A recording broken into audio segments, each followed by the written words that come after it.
तो हमने पिछले एपिसोड में देखा था कि तानसेन की स्वॉर्ड मास्टर से फाइट हुई थी और तानसेन ने स्वॉर्ड मास्टर को बहुत अच्छी तरह टक्कर दी थी और फिर तानसेन अपने सभी साथियों से मिला था जिससे सभी खुश थे। तो आज के एपिसोड की शुरुआत में हम तानसेन, प्रिंस जुई और ग्रैंड मास्टर को एक साथ देखते हैं जहाँ एम्परर जुई तानसेन से पूछते हैं, मास्टर आपको क्या लगता है हमारी आर्मी के सबसे पावरफुल लोग मार्शल हॉल के सोल्जर्स को अच्छी टक्कर दे सकेंगे? जिस पर तानसेन कहता है, मैं इतना युद्ध के बारे में तो नहीं जानता पर मैं दूसरे पक्ष के अपने सामने वाले सोल मास्टर्स को बड़ी आसानी से रोक दूंगा जिससे मैं वॉर के मेन जोन को हैंडल कर लूंगा। जिस पर ग्रैंड मास्टर तानसेन से कहते हैं, बैटलफील्ड एक ऐसी जगह है जिसकी स्थिति कभी भी बदल सकती है एम्परर की इच्छा के अनुसार। जिस पर तानसेन कहता है, हाँ मैं जानता हूँ और मैं मार्शल सोल एम्पायर के बारे में भी ये भी जानता हूँ कि उसके पास 70,000 सोल डिवीजन है और उनमें से ज्यादातर 30 लेवल से कम वाले स्पिरिट मास्टर्स हैं और उनमें से 30,000 मैन सिटी में है और 20,000 सोल मास्टर्स साउथ में जिंगलाओ आर्मी को रोका हुआ है और बाकी बचे हुए 20,000 आसमान से फाइट करने के लिए तैयार हैं। तभी ग्रैंड मास्टर तानसेन से कहते हैं, हमारे पास इस समय सिर्फ 4,000 सोल मास्टर्स है। तो तानसेन कहता है, और उसी के साथ 2300 तांग प्लेन डिसाइबल्स और 10,000 तांग ट्रूप्स है।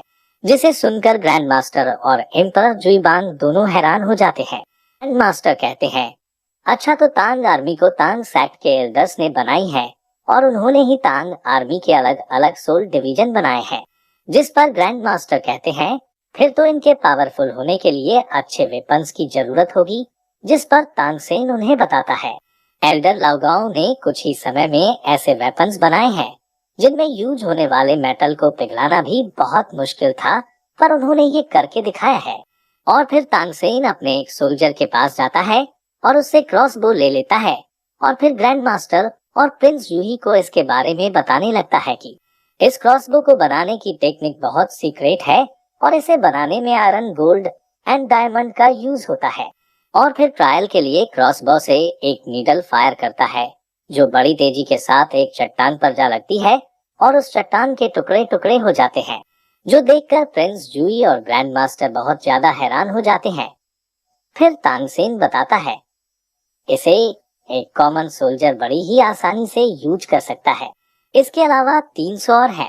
इसे किसी पावरफुल आर्मर थंडर शिप और कोई पावरफुल और एंगर बड़ी शिप को तोड़ने के लिए बनाया है। ये किसी भी पावरफुल सोल मास्टर के डैमेज को 50% बढ़ा देता है। ये सब सुनकर प्रिंस जूई तानसेन के आगे झुक जाते हैं और उसे इन सब के लिए धन्यवाद कहते हैं। जिस पर तानसेन कहता है, अभी ऐसे वेपन्स और आ रहे हैं और अब हम देखते हैं कि सेना की कुछ ट्रूप्स को जो अपने साथ गाड़ियों में कुछ सामान लेकर आ रही होती है। और फिर प्रिंस जूई तानसेन से कहते हैं कि आपके इन वेपन्स का इस वॉर में बहुत ही महत्व रहेगा। फिर हमारा सीन चेंज होता है और हम फॉरेस्ट में मार्शल हॉल के कुछ इलाइट सोल मास्टर्स को देखते हैं। तभी वो बात करते हैं कि तानसेन के घोस्ट मास्टर को मार देने के बाद एल्डर गुयुआन की हालत बहुत दयनीय है। तभी हम देखते हैं कि पीछे से एल्डर गुयुआन आ जाता है। उसे देखकर वो सब चुप हो जाते हैं। तो गुयुआन आगे बढ़कर कहता है, यही समय है, मैं सभी तियानदाओ आर्मी को डिस्ट्रॉय कर दूंगा और तानसेन मैं तुमसे गोस्ट मास्टर की मौत का बदला लूंगा। तभी हम वहीं से तियानदाओ आर्मी की फूड सप्लाई को भी जाते हुए देखते हैं और फिर हमारा सीन चेंज होता है और मीटिंग हॉल को दिखाया जाता है जहां तियानदाओ एम्पायर के सभी पावरफुल लोग और आर्मी कमांडर मौजूद होते हैं। और फिर तानसेन वहां जाता है जिसे देखकर पॉइजन मास्टर तानसेन से मिलते हैं और फिर तानसेन से एम्परर जुईबांग कहते हैं, मास्टर आप मेरे पास आकर बैठिए हैं। जिसे देखकर आर्मी कमांडर तानसेन के बारे में बात करने लगते हैं कि ये कौन है और इतना यंग होने के बावजूद एम्परर ने इसे अपने पास बैठाया है। तभी उनमें से एक एल्डर कहता है कि ये बहुत टैलेंटेड है, इसने एक बार एम्परर जुईबांग की जान भी बचाई है और ये बहुत पावरफुल भी है। और फिर प्रिंस जुईबांग सभी से कहते हैं, मैंने ये मीटिंग एक बहुत ही स्पेशल और इम्पोर्टेंट वॉर पर डिस्कशन के लिए बुलाई है और हम इसमें वॉर की स्पेसिफिक रणनीति को समझेंगे।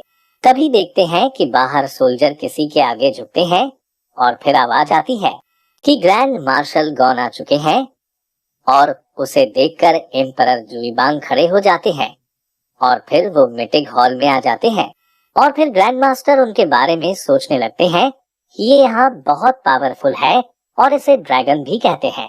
ये यहाँ पूरे किंगडम की तीनों पावर को कंट्रोल करते हैं और इसकी पावर भी बहुत सराहनीय है।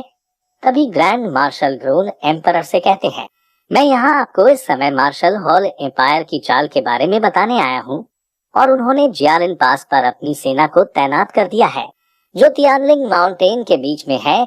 वहाँ मार्शल सोल एम्पायर के लोगों ने अटैक की तैयारी करना स्टार्ट कर दी है और जियालिंग पास से ही मार्शल सोल एम्पायर अपनी फाइट स्टार्ट करेगा और फिर वो जियालिंग पास के बारे में बताने लगते हैं कि वो 100 मीटर ऊंचा है जिससे मार्शल सोल एम्पायर को हम पर अटैक करने में आसानी होगी।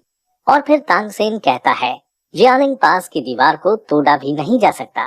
तभी एम्परर जुईबांग कहते हैं तियानलिन माउंटेन से होकर इसके लिए बाईपास नहीं है जिससे हमारी आर्मी बड़ी आसानी से निकल सके। ये हमारी सेना के लिए डिसएडवांटेज हो सकता है या फिर एडवांटेज भी हो सकती है।